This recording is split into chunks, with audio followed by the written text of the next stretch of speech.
MSW Media.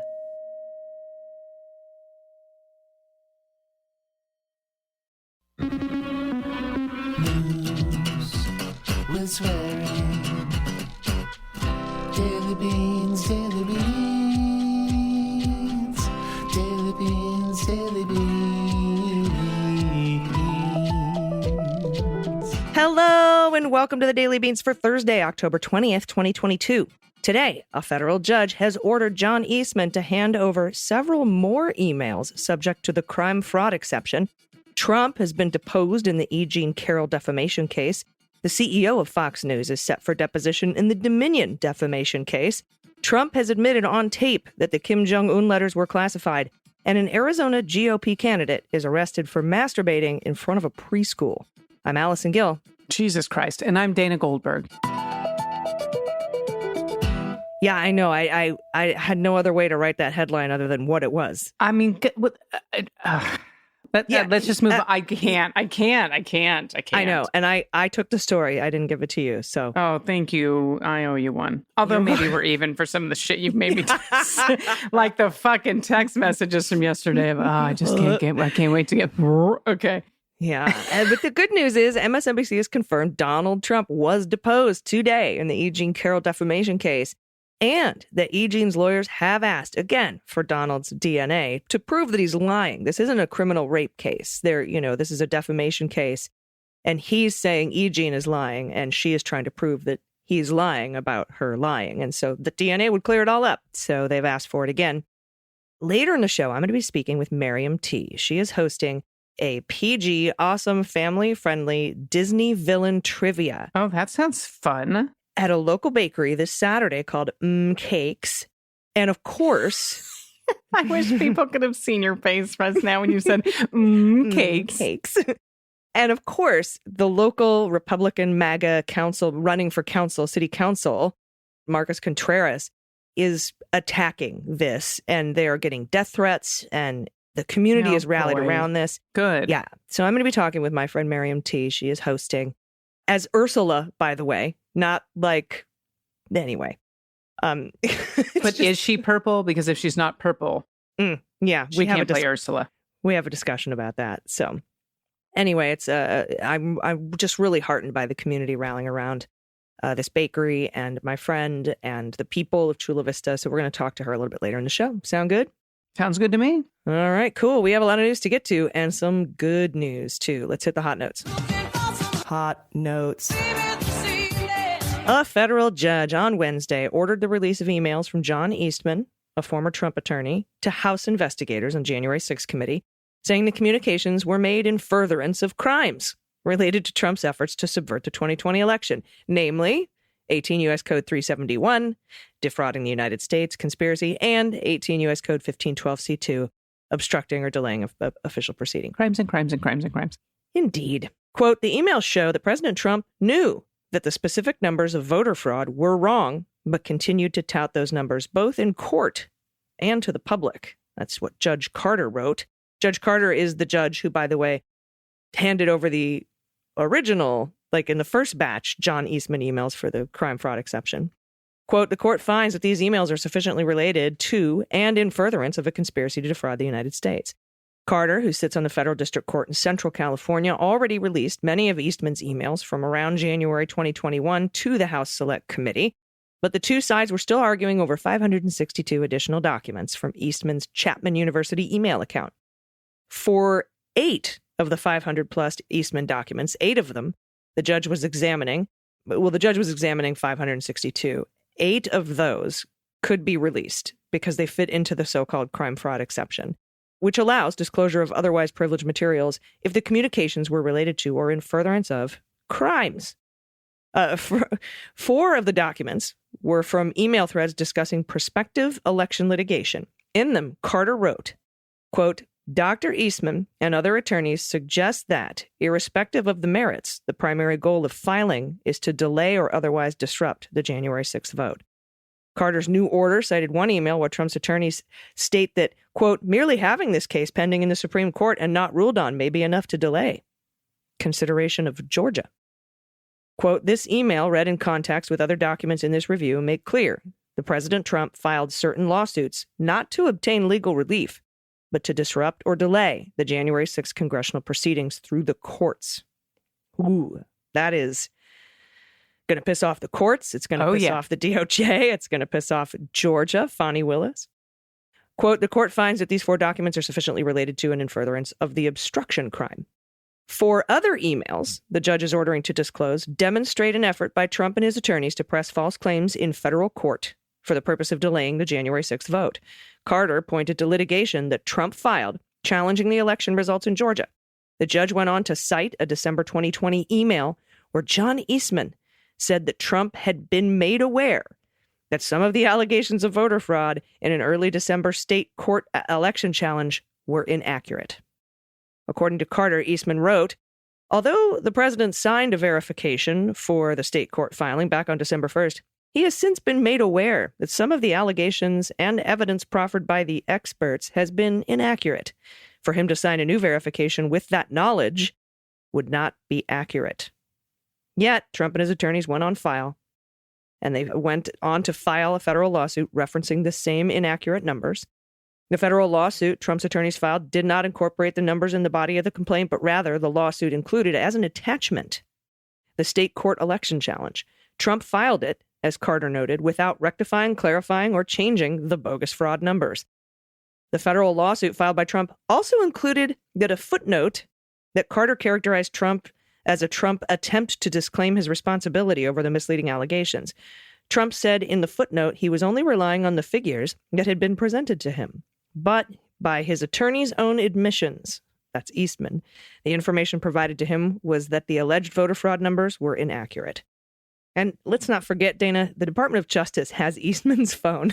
Yeah, which is a beautiful thing. And none of this is fucking surprising. You and I watched the January 6th hearing live at Kathy's house a week ago. Mm-hmm. We know he knew all of this shit and continued publicly to say something different. We know it. Yeah. And I love this next story. Fox News chief executive, the executive officer, her name's Suzanne Scott. Well, she's expected to be deposed in the $1.6 billion defamation lawsuit filed against the media giant Fox News by Dominion Voting Systems. This is from the New York Times. Dominion is suing Fox, along with allies of former President Donald Trump, for claiming that its electronic voting machine stole votes from Trump and switched them to then Democratic presidential nominee Joe Biden in that 2020 election. Well, the allegations are but one facet of Trump's world's debunked conspiracy theories that the contest between the twice impeached ex-president and Biden was rigged and rife with fraud. I love how New York Times just slides in these little slides. Mm-hmm. Now, in this case, Scott, quote, has emerged as one of the central figures in the $1.6 billion defamation lawsuit against Fox by Dominion, in which the voting company accuses Fox News, their executives, of juicing ratings and profits by repeatedly airing false information about Dominion, which is so fucking true. Mm-hmm. We know this, and that's from the New York Times. And went on to say, according to several people closely involved in the case, lawyers for Dominion are expected to depose her very soon. A judge has granted Dominion access to her emails and text messages from the period after the 2020 election when Fox anchors and guests amplified some of the most outrageous falsehoods about Dominion and its supposed role in a plot to steal the election. This is fucking huge. Emails and text messages. But as the Times pointed out, the pro-Trump messaging that Fox has been promulgating do not necessarily reflect Scott's personal views. So there's that, which could lead to hefty consequences for the network. Well, the aforementioned communications, quote, contained at least one instance in which Ms. Scott expressed skepticism about the dubious claims of voter fraud that her network had been promoting. A recent court proceeding revealed that. That kind of evidence, AG, is what Dominion hopes will ultimately convince a jury that Fox broadcast information it knew to be false, which would leave the company on the hook for significant damages, also from the New York Times. Now, Scott has also expressed skepticism about Trump's numerous denials about losing to Biden in general. And this is a quote. One colleague recalled that in a meeting shortly after the 2020 election, Ms. Scott seemed in disbelief as she described how people she considered otherwise serious and rational, that they thought there was any chance Mr. Trump could legitimately stop President Biden's inauguration. This is again from the Times, adding that Scott had, quote, warned against giving the crazies an inch. So she was like, don't do this. I wonder if she's going to be, her testimony is going to be helpful to Dominion, as it sounds like. I know. It sounds like it could be the opposite, unfortunately, but. Yeah, we'll see. We'll see how that turns out, but it's a pretty strong case. All right, content warning for assault and all-around disgusting behavior. Randy Kaufman was allegedly caught masturbating outside of a preschool. This is a Republican candidate running for an Arizona college district's governing board who was arrested on a charge of public sexual indecency after an officer caught him masturbating in his truck near a preschool. Randy Kaufman was arrested October 4th, but suspended his campaign Tuesday following media reports of his arrest. Kaufman is running for the governing board of the Maricopa County Community College District and was allegedly caught masturbating by the county's community college police. Quote, "I fucked up," Kaufman told an officer during his arrest. The report says the incident began when an officer with the Maricopa County Community College Police approached Kaufman's parked vehicle and saw the man with his pants down. Kaufman, quote, "appeared to be looking at a cell phone in one hand. I immediately became alarmed as I saw Kaufman had his pants down mid-thigh and was exposed, showing his fully erect nude penis. Kaufman was manipulating his genitals in a masturbatory manner," unquote. Ew. I guess that's the most professional way to write that. Yeah. The officer said Kaufman didn't seem to notice the officer at first, but that Kaufman was in view of a nearby bicyclist and a preschool where children were playing outside. When confronted, the officer said Kaufman apologized. "I'm sorry. I fucked up. I'm really stressed." That was his excuse. Kaufman, who told police he works as an officer with the Arizona Department of Corrections for 27 years, said he didn't know there was a preschool just a few feet away. "Are you going to put that in the report?" he asked the officer. "Don't you see how alarming that is?" the officer responded. "That there are children nearby, people passing on bikes and in cars when they can look and see what you're doing," unquote. Yeah, so I'm putting it in the report. Fucking alarming. I'm glad the cop did that they should have done on this. And last in this section, Donald Trump acknowledged in 2019 that letters he wrote, this is killing me, to Kim Jong-un that he later took with him upon leaving the White House, that they were secret. And that's according to recordings of an interview he gave to journalist Bob Woodward, who we've seen he tells all the fucking things to. Yeah. And what that does is it calls into question the credibility of one of Trump's main defenses in the investigation into his unauthorized retention of government documents.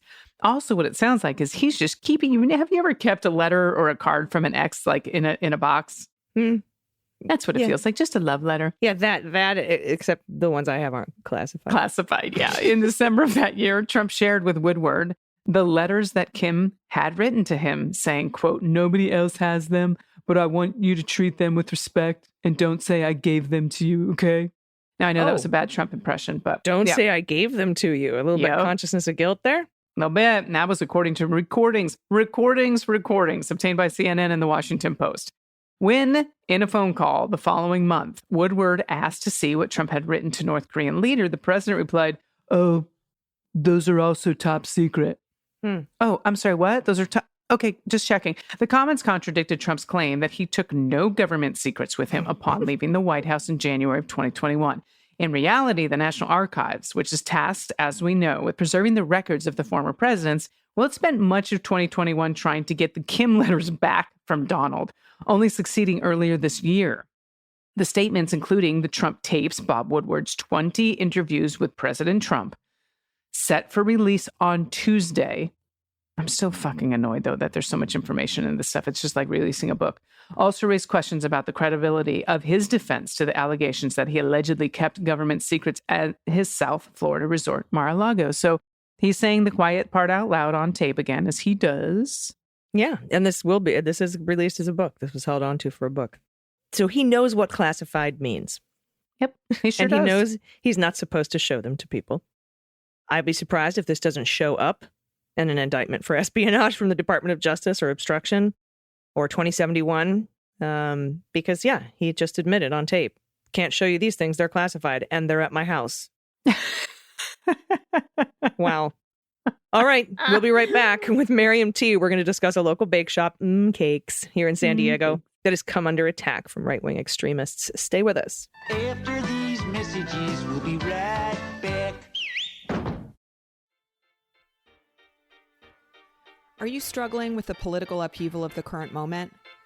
Maybe you're trying to figure out how to keep going and fight for a better world. Well, starting in October, we're bringing you a brand new podcast made for the here and now. It's called Living Through It with ECM, a podcast for interesting times. Hosted by me, Elizabeth Croneiss McLaughlin, a renowned activist and leadership expert, Living Through It hosts weekly interviews with guests who are changing the world from the ground up. We're offering you advice on how to continue working toward a better future in the face of burnout and exhaustion. And our aim is to inspire you, create hope, and share a collective vision for a more just and equitable future. I hope you'll join us on Living Through It with ECM, a podcast for interesting times. Hey, everybody, welcome back. Okay, so there's a little bit of local San Diego drama going on in my neighborhood, and I wanted to talk about it and shine a light on it because it has a lot to do with how important local elections are. And joining me to talk about what has been happening is a very good friend of mine, face of Aspen Gay Ski Week. Okay, yeah. San Diego's crankiest drag queen. Please welcome Miriam T. Hi, Miriam. Hi, how are you? Thank you so much for having me. It is so good to see you, my friend. And let's talk about the big D drama here, because there is this wonderful place called Cakes down in Chula Vista, an incredible bakery. They're having their 1-year anniversary this Saturday with a bunch of events, and they have brought you in to host Disney villain trivia, which is going to be amazing. But then all of a sudden, somebody, a Republican fascist running for a city councilman in Chula Vista named Marco Contreras is putting out all of this negative stuff about you and the bakery. They're attacking the bakery. They're attacking you up on social media, on Instagram. And immediately you get a phone call from the Democratic candidate, city councilwoman Carolina Chavez, to discuss this attack on you and the small business, the privately owned small business that Republicans pretend that they care about. So tell us what is going on here.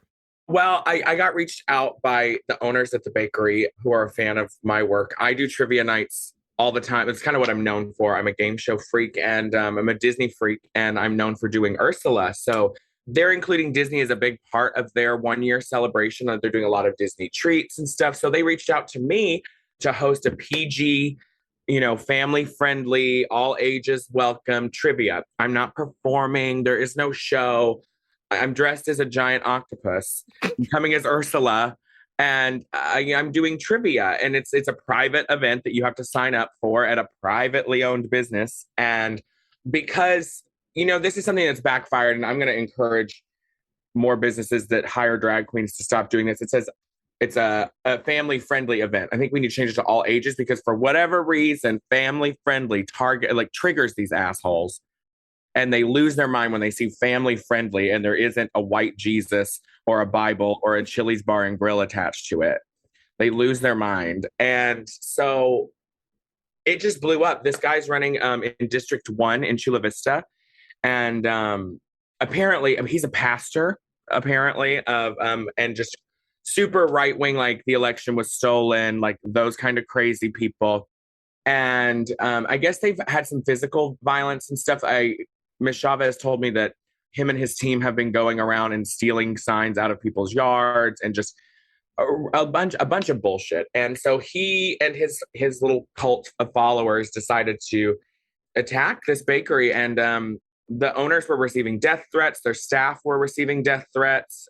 They're right down in beautiful Chula Vista in the downtown area, like blossoming with all kinds of businesses. And they're scared to keep their doors open. But the community really came together. I mean, the day after all this happened, they had a line wrapped around to get in the bakery. People were coming out to support. Ms. Chavez and some other constituents were there. Some members from the police force were there. The chief of police has jumped all over this in Chula Vista because they have their own separate police unit, separate from the city of San Diego. And the chief of police has been super supportive and worked really well with us.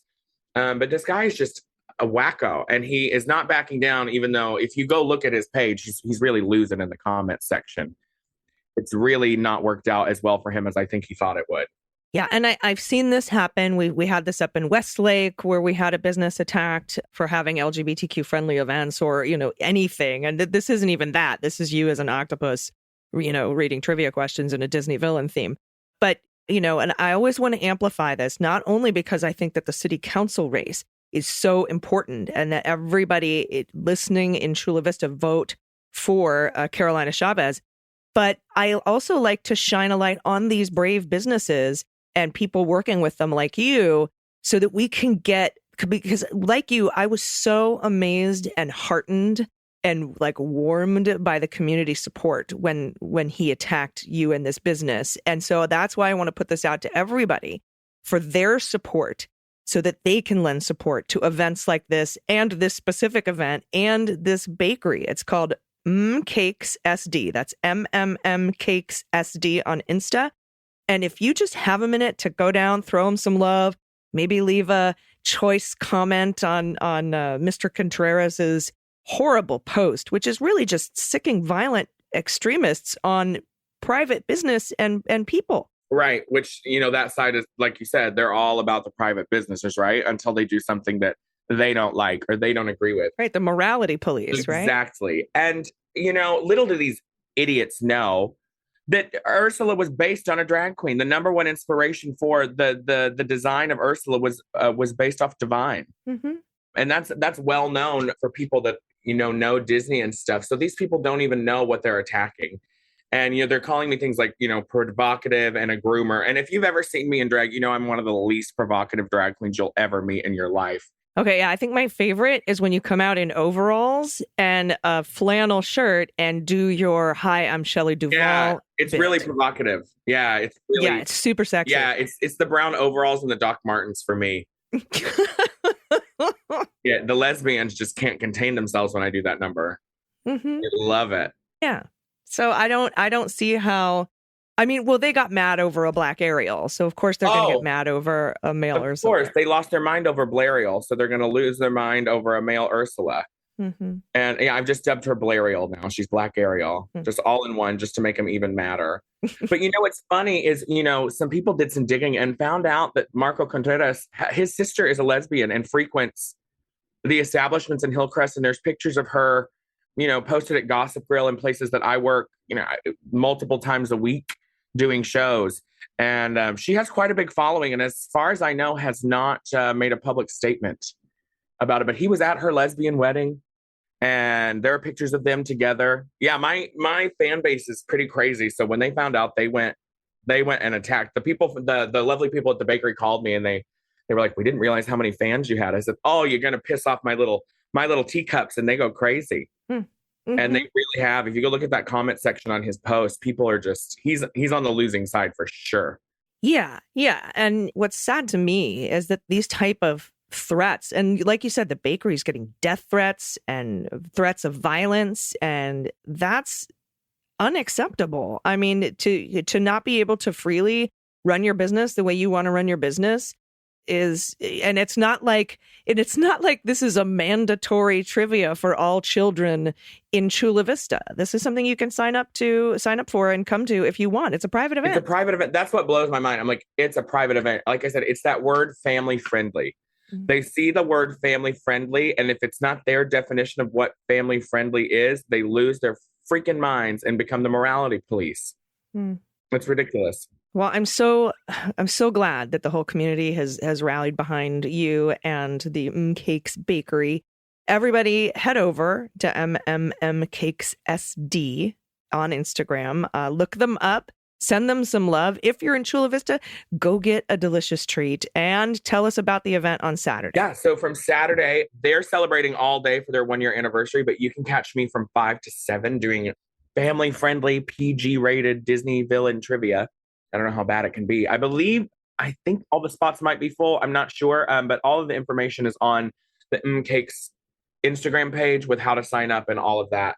And I would love for people just to come. I have a huge group of people that are just coming to stand around to make sure nothing happens. And, if you want to bring your body and bring your voice and bring an appetite and have a cookie or something, it's a great time to just stand around on the sidewalk and make sure people don't lose their minds.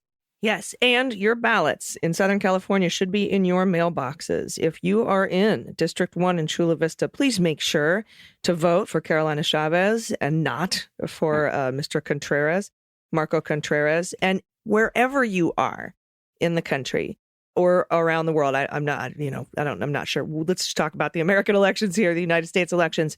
make sure you vote for people like city council. This is the kind of thing that impacts where we live, right up front, where the rubber meets the road. And that's why these local elections are so, so very important. So thank you for shedding light on this. And thanks to the community here for backing you up. And it's been wonderful to see you, my friend. Thank you for coming on today. Thank you so much. And just one other note, Ms. Chavez told me, if you are in District 1 or in Chula Vista, get your friends to vote. Because she said District 1, only 5% of people vote. They have one of the lowest voter turnouts. So 5%. So tell your friends too, because this guy could possibly win. We definitely don't want that. Thank you so much. 5%. 5. Wow, that like blows my mind. So yeah, same. It really blew my mind too. My secret hope upon hope, my hope of hopes is that this jackass has now drawn so much attention to this election that we can see a higher voter turnout. Yeah, I think we might. All right. Well, thank you so much, Miriam T. Where can people follow you on social media? Yeah, you guys can follow me on Instagram at @TheMariamT. That's TheMariamt. Or you can go to my website and it'll take you to my Instagram. That's sheherme.com. Sheherme.com. Wonderful. Thank you so much, everybody. Stick around. We'll be right back with the good news. Men cannot know the anguish of being ruled ineligible on anatomical grounds beyond one's control. Slaves can perhaps understand, eunuchs too, and perhaps even those doomed nobles like the deposed Emperor Romanos Diogenes, whose eyes have been put out, but not men. This podcast is brought to you by Empress, The Secret History of Anna Kay, the new book by Greg Olear, now available on Amazon. If the truth is ever to be told, I am the only one left to tell it, and tell it I must. Everybody, welcome back. It's time for the good news. Who likes good news, everyone? Then good news, everyone.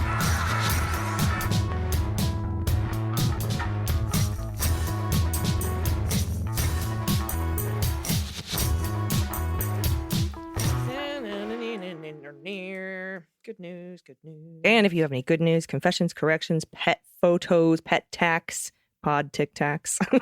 Pod tic tacs. Dogs eating Tic Tacs. I have watched that clip of us with the what? Yeah, dropping the kitties cats. all over the Oh my cities. God. You know what I didn't realize, AG? How much your voice and mine sound alike. I had no idea until I watched that clip. I was like, wait, was that me? Was that her? What? Our laughs are different. But yeah, it was weird. I had no idea. So anything you want to send to us, you can do it at dailybeanspod.com and click on contact and make sure you're registered to vote and that you know how to vote, and tell your family members to vote. And if they aren't going to vote, tell them to just vote for you. Just do it for me. And, maybe we can get another 1 or 2 votes in there. Yes, please. First up from Kay Comey, pronouns she and her. Hello, Beans Queens. I'm sending in a comment good news in hopes you will read this comment and continue my efforts of turning my mother into a fellow Daily Beans listener. Shout out to my mom, Anne. Hi, Anne. I recently told her about the show during a conversation with her and tried my best to sell her on listening to the podcast. It's a work in progress. So keep up the good work of telling us listeners about what's going on in Trump land, because that guy is living in his own fantasy world. You do an awesome job of keeping me and the rest of us up to date with that 3-ring circus, with lots of swearing and laughter along the way. Anyway, I've attached the requisite pet tax of my adopted house panther void kitty named Leo. I have also included a photo of his toe beans for you, the Beans Queens. He's a good companion who is part scaredy cat, sassy pants, and mama's boy. As someone with mental health issues, it's a big help to me when I need a snuggle as my unofficial support animal. I have trained him to sleep next to me at night in his own round bed thingy. He helps make my days a little better. Send me some good vibes. Send them my way, because I'm going through a rough patch right now. All right, stay safe, stay healthy, stay sane. P.S. No, I'm not really related to the former FBI Comey. At least that's what my dad says. Shrug. And look at these kitties' eyes. Kay Comey, we're sending you all the love. This looks just like my boobs, kitty. My look at the void paw. Toe beans. Toe beans. I love I would it. be interested to know if your cat has secret stripes too in the sun they show. And if you're listening, just join the family. Mm-hmm. And all right. We love you. We love you. This is from Patty, pronouns she and her. Hi, Beans Queens and honorary queen, Pete. This is my happy place. I've been working on my butterfly garden for several months now. Every plant has a purpose. They're either host plants for the caterpillars, or they feed the butterflies and the bees. How I spend cool. I spend every early evening here and most weekends. I have about 7 different species and come to visit, and my monarchs love to do flybys while I putter about. I love this about them. The first pick is from my garden at night. Kudos to my wife for the perfect picture. The next picture is a collage of some of the butterflies. We have swallowtails, a queen, and a monarch.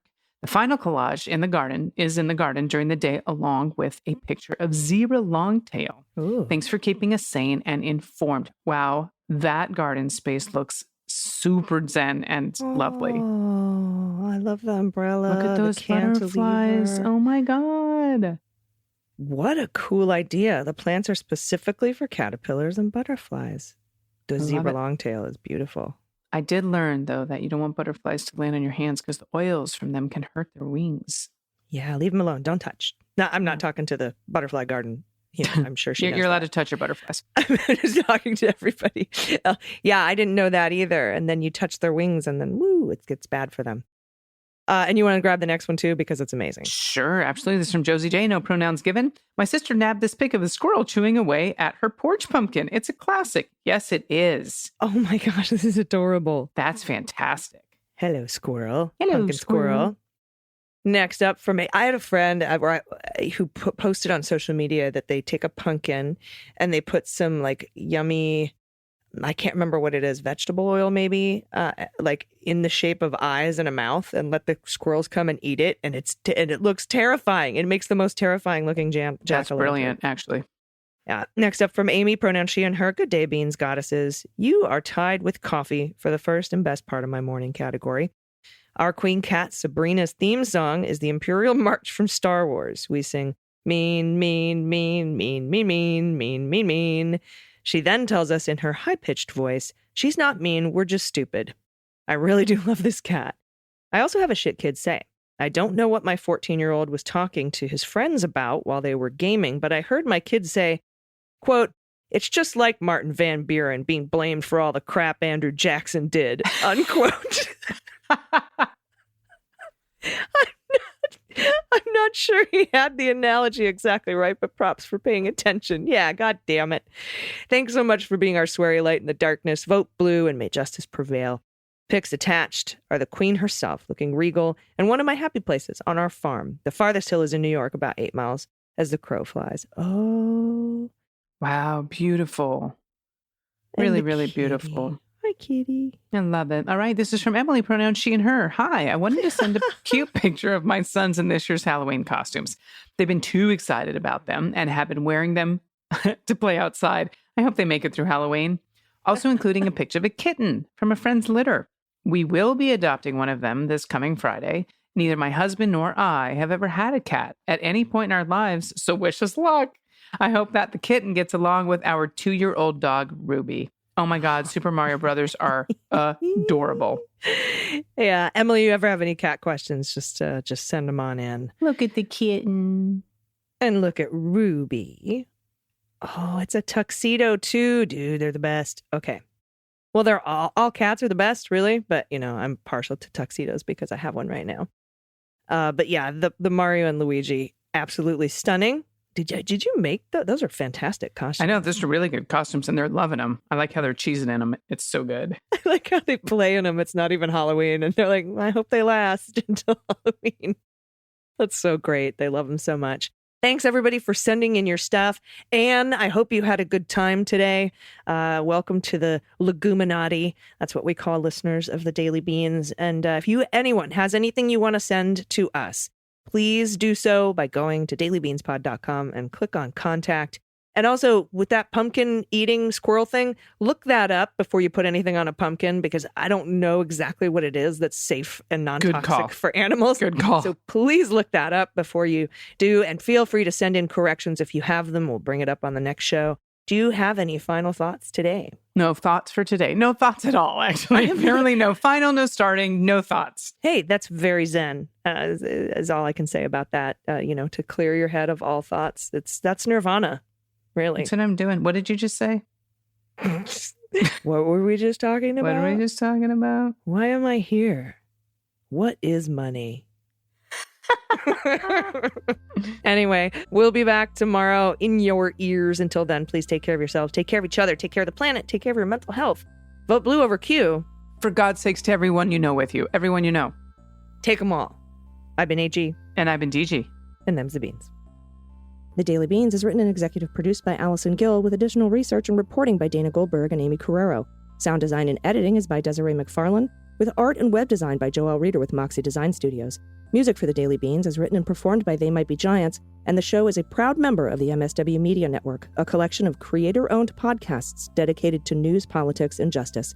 For more information, please visit mswmedia.com. MSW Media.